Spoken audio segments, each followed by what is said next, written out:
Buenos días, feliz año a todos y a todas. Les agradezco su presencia en la habitual rueda de prensa, aunque ya saben, porque también se lo hicimos llegar para poder organizar bien su trabajo, que esta primera semana el Consejo de Gobierno ha tenido lugar en viernes en lugar de el martes, como es habitual, después del último Consejo de Gobierno, donde aprobamos más de 80 asuntos, como ustedes conocen bien. Paso a detallarles los asuntos que hemos aprobado hoy en el Consejo de Gobierno, los más sustanciales. Voy a empezar por 3 leyes que no es que hayan sido hoy aprobadas en el Consejo de Gobierno. En distintos consejos de Gobierno del mes de diciembre hemos venido viendo 3 proyectos de ley que tienen toda la conformidad e informes preceptivos necesarios por parte de los órganos informantes de esta Administración, pero tomamos la decisión de esperar al mes de enero para iniciar lo que nosotros llamamos el calendario legislativo. El calendario legislativo es ese conjunto de leyes al que el presidente de la Junta de Extremadura se comprometió en el pasado debate de investidura y que vamos a ir llevando de manera sucesiva y escalonada al Parlamento, a la Asamblea de Extremadura. Es importante también reconocer los errores de este Gobierno, que también los ha tenido en la pasada legislatura, además de otros muchos aciertos. Y es verdad que en la pasada legislatura acumulamos al final de la legislatura todos los cambios normativos y todos los impulsos legislativos. Y tenemos el firme compromiso y el encargo, además, del presidente, que nos hace a todos los consejeros, de ser capaces de programar bien los cambios normativos para que también el trabajo pueda ser mucho más ordenado y mejor en la propia Asamblea de Extremadura con el conjunto de las fuerzas políticas. Porque este Gobierno, y vuelvo a recalcar lo que el presidente de la Junta dijo en el debate de investidura y ha venido manteniendo a lo largo de estos 6 meses de esta nueva legislatura, es verdad que el PSOE goza de una mayoría absoluta que le da tranquilidad, sosiego y calma, pero este Gobierno quiere pactar y negociar. Por eso cada ley que mandemos al Parlamento vamos a abrirla a el mayor consenso posible con las fuerzas políticas, a pesar de tener la mayoría suficiente con los 34 votos del Partido Socialista para sacarlas adelante. Es eso lo que estamos haciendo, lo que venimos haciendo en la legislatura pasada, donde no teníamos mayoría absoluta, y es una manera de trabajar que queremos seguir manteniendo. En ese sentido, las 3 normas que hoy vamos a enviar al Parlamento y que en estos momentos ya se está procediendo a su registro en la Cámara Autonómica son, por un lado, la modificación de la Ley 11/2002 de Colegios y Consejos Profesionales de Extremadura, una nueva Ley de Instituciones Museísticas de Extremadura y una nueva Ley pionera de Artes Escénicas de Extremadura. Paso a detallarles las cuestiones más relevantes de estas modificaciones legislativas para que puedan tomar nota de las mismas, y siempre la información será mucho más amplia en la reseña que les daremos al finalizar esta rueda de prensa. La modificación de la Ley 11/2002 de 12 de diciembre de Colegios y de Consejos de Colegios Profesionales de Extremadura ha sido consensuada con los colegios profesionales extremeños y con la Unión Profesional, que es la asociación de carácter nacional que engloba la práctica totalidad de los colegios que hay en España. En su momento se estableció una regulación a la que me refería, que es la del 2002, que es objeto de esta modificación, y acorde con la normativa vigente a día de hoy ha quedado bastante desfasada esa normativa del año 2002 por las numerosas modificaciones que se han producido en esta materia. La nueva dimensión que da esta modificación de ley a los colegios, la influencia del derecho europeo y el cambio del marco normativo básico, como les decía, hacen precisa una actualización del régimen jurídico extremeño en aras de una mayor seguridad jurídica y también una mayor transparencia, aclarando la normativa aplicable y también cuáles son los derechos y las obligaciones de los colegios existentes. Las modificaciones de la ley van dirigidas principalmente a refuerzo de las garantías de las personas colegiadas, las personas consumidoras y usuarias de los servicios profesionales, a la consecución de la transparencia en la información que ofrecen los colegios profesionales y la supresión de trabas administrativas en el trámite de colegialización.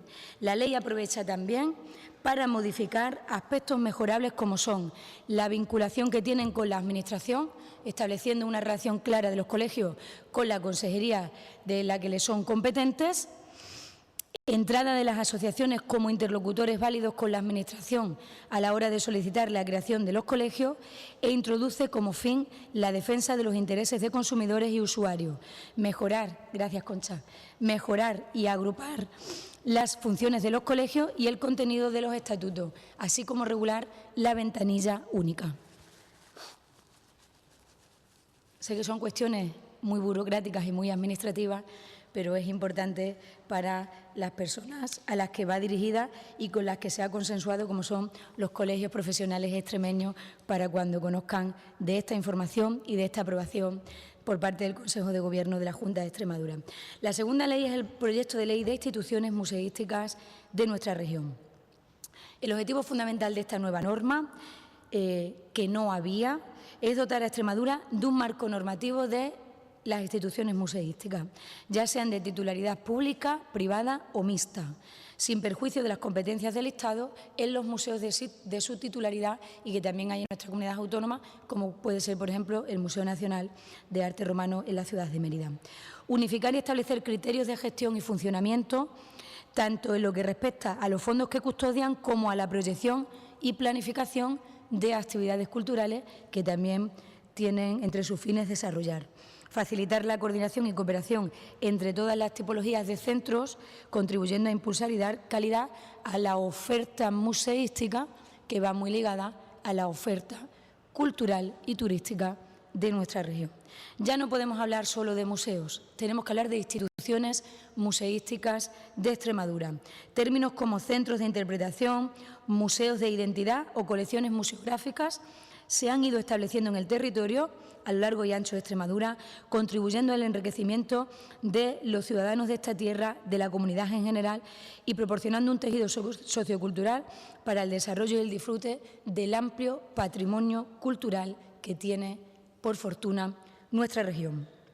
Por todo ello, la Junta de Extremadura ha trabajado para habilitar las estrategias necesarias para potenciar todos estos aspectos. La presente ley no solo pretende impulsar y poner en valor las instituciones museísticas de Extremadura, sino que pretende facilitar la puesta en marcha de mecanismos de colaboración, coordinación y gestión de todos los recursos museísticos y culturales con los que cuenta, afortunadamente, nuestra comunidad autónoma. Esta nueva ley, que aprueba el Consejo de la Junta de Extremadura, viene a derogar el Decreto 110/96 de 2 de julio, por el que se creó la Red de Museos y Exposiciones Museográficas Permanentes de Extremadura. También deroga la aprobación de esta nueva norma el título quinto referido a los museos que contiene la Ley de Patrimonio Histórico y Cultural de Extremadura. Esta es una norma, por tanto, que viene a crear la Comisión Técnica de Instituciones Museísticas, a definir la colección museística a través de las distintas categorías, crear una nueva estructura de museos para que al final el sistema en la red de instituciones museísticas de Extremadura esté mejor organizado, tenga un mejor funcionamiento y, por tanto, una mejor oferta al conjunto de los ciudadanos de esta tierra y también de aquellos que nos visitan. En los últimos años, el conjunto de instituciones museísticas de la región ha crecido notablemente. Si hacemos referencia a los datos oficiales que tenemos por el registro que regulaba el extinto decreto que les acabo de nombrar, existen oficialmente 32 instituciones museísticas en Extremadura registradas, como les digo. 6 son museos, 19 son centros de interpretación y 7 son museos de identidad. Esto no responde a la realidad. Hay muchas más y es otro de los grandes objetivos de esta nueva norma, poder tener identificados, organizados y con unos mismos ítems de funcionamiento y cuestiones de normativa y legalidad que rigen en esta norma toda esa oferta de instituciones museísticas de nuestra región.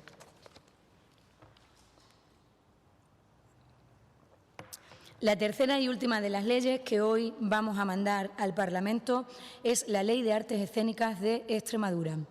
El objeto de esta ley es establecer un marco jurídico necesario para una realidad que ya existe, como es el sistema de artes escénicas y su actividad en nuestra comunidad autónoma. Constituyen uno de los más ricos patrimonios de nuestra cultura y son una herramienta fundamental para facilitar la creación, la expresión y el sentir humano a través del arte. Esta norma pretende, por tanto, contribuir al desarrollo cultural, educativo, artístico, social y económico también de Extremadura, así como el fomento de la creación, la difusión y la investigación en el sistema de las artes escénicas de la región. La presente ley en sí misma es un pacto regional con las artes escénicas. Artes escénicas con las que en la pasada legislatura mantuvimos una mesa de diálogo permanente y hemos sido capaces, con su escucha, su aportación y a través de esa comunicación fluida y permanente que hemos tenido con ellos, tener hoy encima de la mesa este texto de las artes escénicas que no hubiera sido posible sin su concurso y, por tanto, tienen el agradecimiento por la estrecha colaboración que han tenido con esta Administración. ¿Qué regula esta ley? Crea el Consejo Extremeño de las Artes Escénicas, que será un órgano colegiado de participación administrativa y social de carácter asesor que contribuirá al mejor funcionamiento del sector, así como a la confección de un código deontológico del sistema escénico de Extremadura. La puesta en marcha de un centro de documentación de las artes escénicas de Extremadura que se ocupará de la conservación, el estudio y la divulgación de los bienes escénicos en todos los formatos existentes.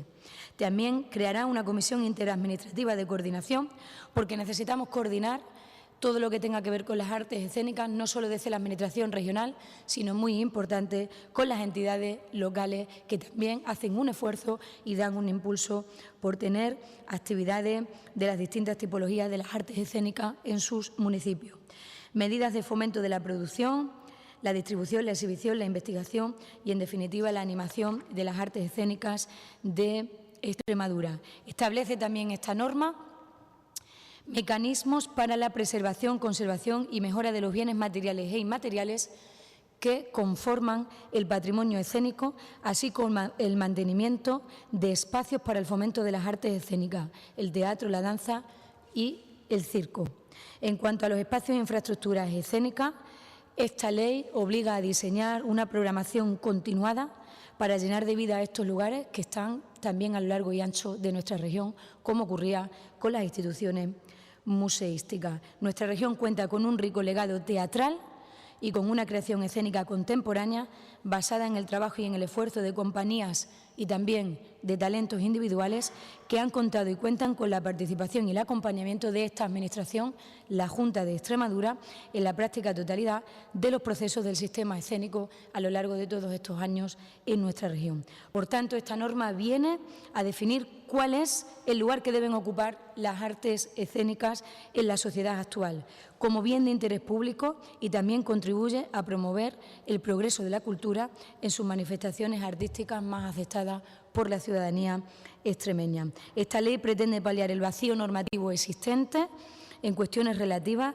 a las relaciones con otras áreas de esta Administración, como puede ser, por ejemplo, la educación. Esta ley de las artes escénicas, legislar las artes escénicas, es una apuesta firme y un compromiso serio del Gobierno de la Junta de Extremadura, que viene trabajando, como les digo, desde la pasada legislatura en lo que fue la Mesa de las Artes Escénicas, que hoy ya tiene un órgano colegiado de discusión y participación que regula la propia ley que hoy estamos aprobando. Nuestro agradecimiento por su colaboración y por toda esa comunicación permanente que hemos tenido con ellos en este tiempo.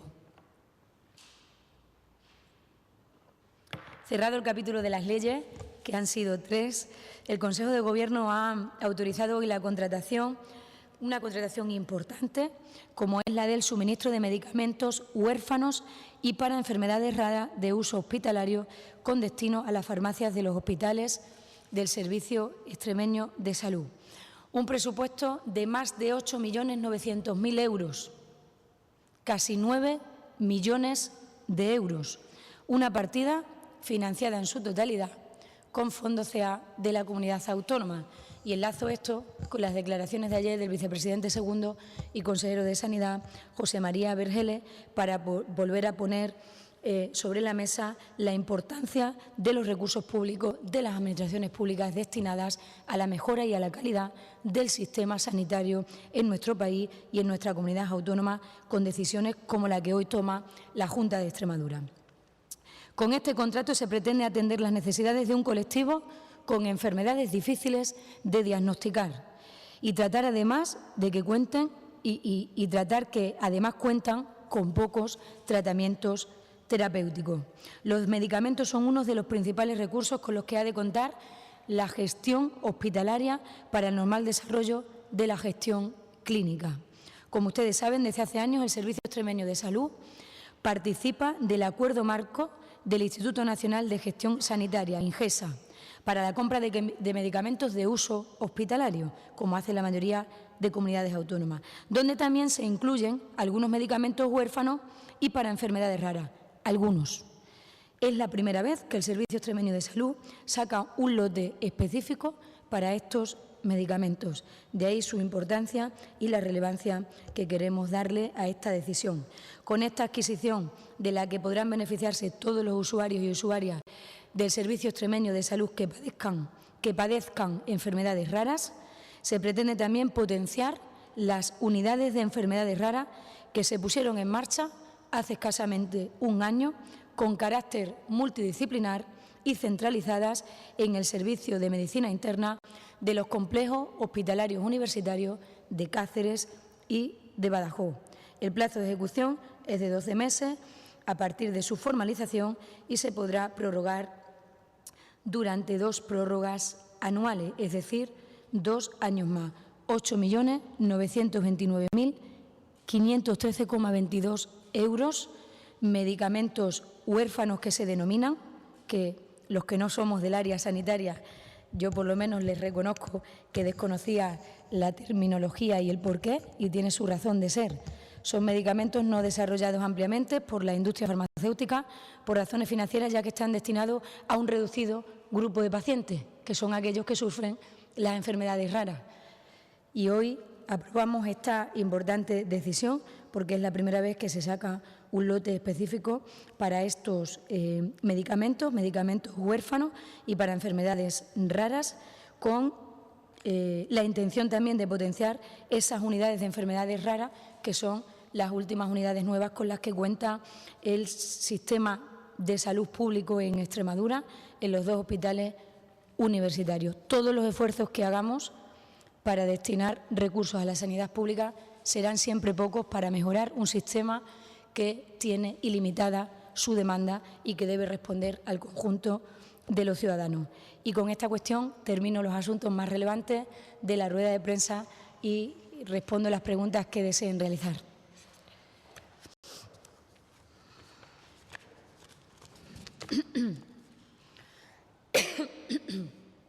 Muy buenas. ¿Sabemos más o menos el número de pacientes que se van a beneficiar de estos medicamentos? ¿Perdón? ¿El número de pacientes con enfermedades raras que se pueden beneficiar de estos medicamentos? No, no tengo el dato del número de pacientes, pero se lo podemos facilitar desde el Servicio Extremeño de Salud. Tenía otras 2 preguntas, pero primero que pregunten mis compañeros si es algo relacionado. Bueno, no te preocupes, adelante con tus preguntas. Vale, pues voy. Esa no te la he podido contestar, así que… Vale. Una precisamente relacionada con la sanidad. El caso del niño al que tuvieron que trasplantar 5 órganos y que está judicializado, han sentenciado al SES a pagar una multa y la Junta ha recurrido. Una valoración, por favor. ¿Por un menor? ¿Me está preguntando? Por un menor. La valoración es ninguna. Ante los medios de comunicación, ninguna. Porque es un menor.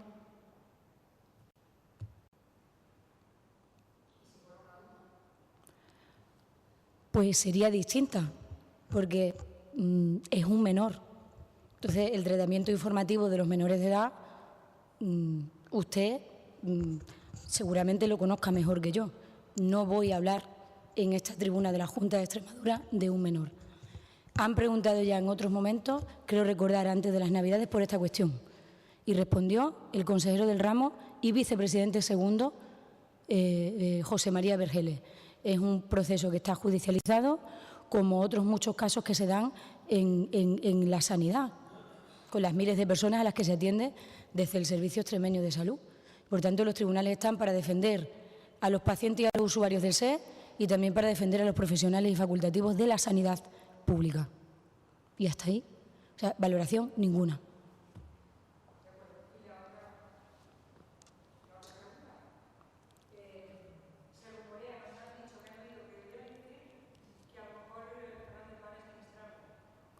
Sí, se rumorea, se dice. ¿Ya le gustaría al Partido Popular de Extremadura que Guillermo Fernández Vara se fuera de ministro a Madrid? Ya le gustaría al PP de Extremadura, pero no se va a ir. Y por cierto, dice Monago, le tienen que hacer una estatua. Guillermo Fernández Vara cuenta hoy con la mejor estatua que uno puede contar. ¿Y sabe cuál es? La inmensa y la mayoría de la confianza del pueblo extremeño que le eligió por mayoría absoluta como presidente de esta región.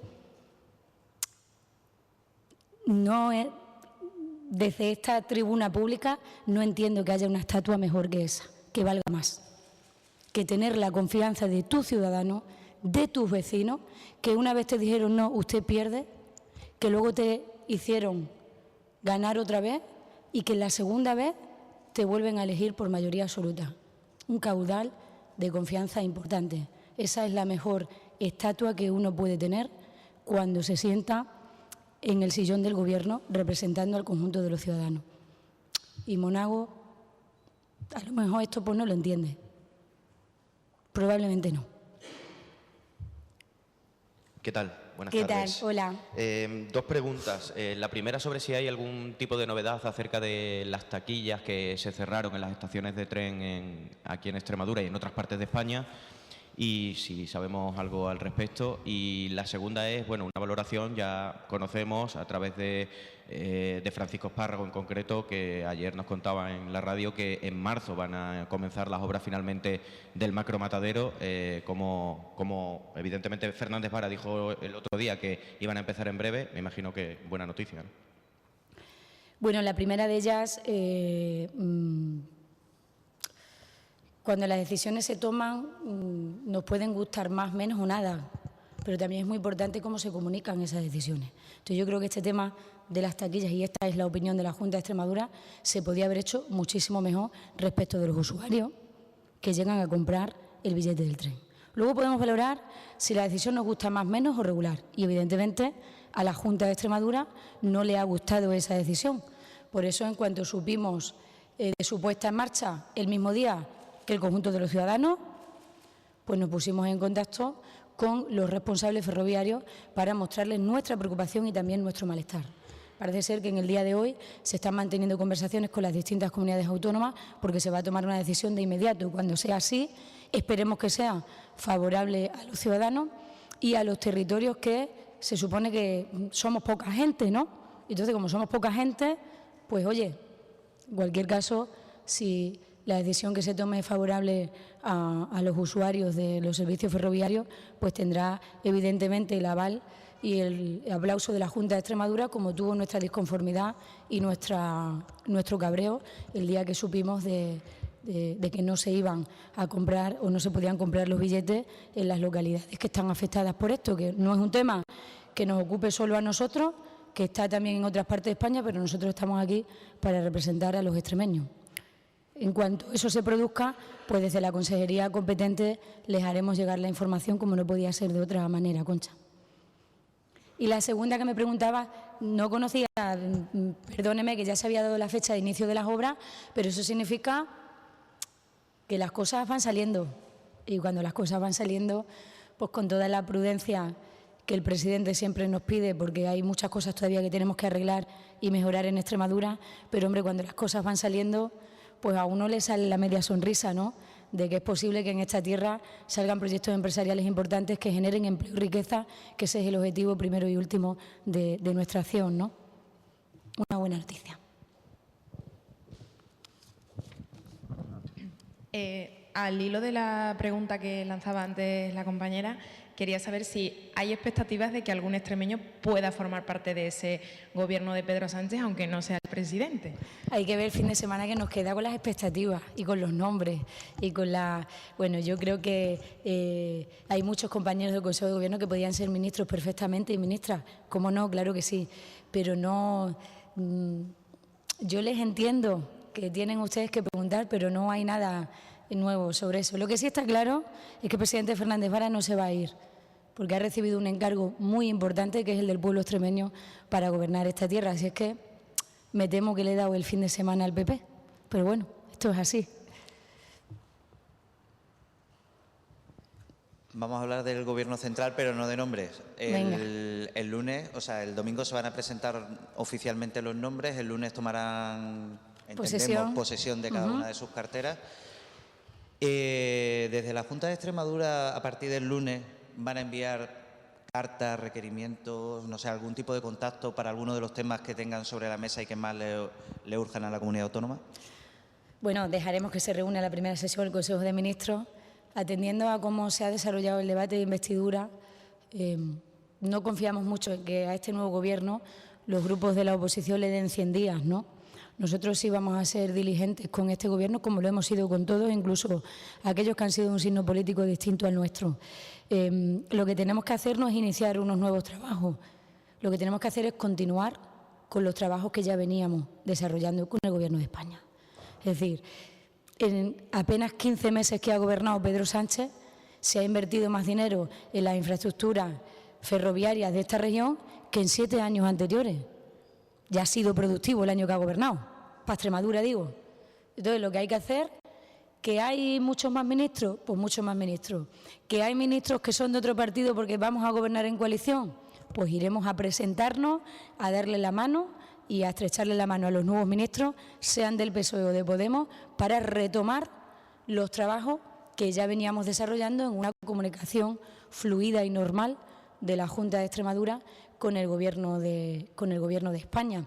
Y es verdad que ahora ya sabemos quiénes van a ser algunos ministros, pero lo sabemos por los medios de comunicación, que son legítimos, pero los ministros serán, y las ministras, cuando el presidente del Gobierno de España firme los decretos de nombramiento de la composición de su Gobierno. Y entonces ya ese día, el lunes, el propio martes, cuando sea el Consejo de Gobierno de la Junta de Extremadura, pues estaremos en disposición de valorar ya la composición del Consejo de Gobierno, el reparto de carteras ministeriales y todas las cuestiones que tenemos que elevar a Madrid y que tendremos que tratar, negociar y discutir con cada uno de los miembros del nuevo Gobierno de España. Pero lo más importante de todo, ya va a haber un Gobierno de España, ya se acabó la transición, la espera y en funciones. Ya se acabó un Estado que ha durado demasiado tiempo, que es el de un país en funciones, y eso sin lugar a dudas, sean quienes firmen los decretos en cada una de las carteras ministeriales, lo importante es que ya hay interlocutores y que la maquinaria se pone en marcha para tomar decisiones, y nosotros procuraremos que esas decisiones sean las mejores para los extremeños y para las extremeñas. Cristina. Buenas tardes. Acabamos de conocer que el nuevo ministro de Seguridad Social será el economista José Luis Escrivá. Eso significa que ahí albergábamos una pequeña esperanza de que a lo mejor pudiera continuar Magdalena Valerio, que hasta entonces ocupaba la cartera de Trabajo y Seguridad Social. No sé si hay posibilidades de que continúe en otra función o cómo valoran este nombramiento. La única potestad que tiene un presidente, que solamente es suya, de nadie más, lo decía yo cuando me preguntabais por la composición del Consejo de Gobierno de la Junta de Extremadura, es que eso solo está en la cabeza del presidente. Entonces, yo creo que poco más puedo decirte, Cristina. Es una potestad del presidente.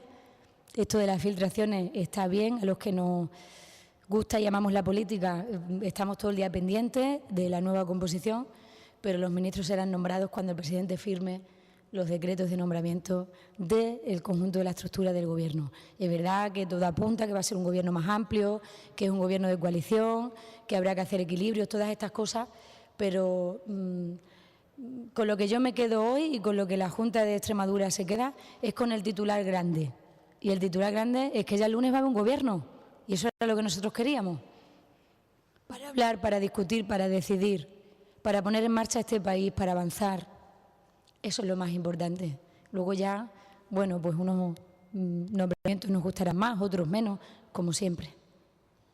Pero no veo yo que la gente esté muy preocupada por quiénes van a ser los ministros. Yo creo que lo que tenemos que hacer es resolver cuanto antes los problemas y ponernos a trabajar. ¿Más cocinas que tengáis? Bien, muchas gracias.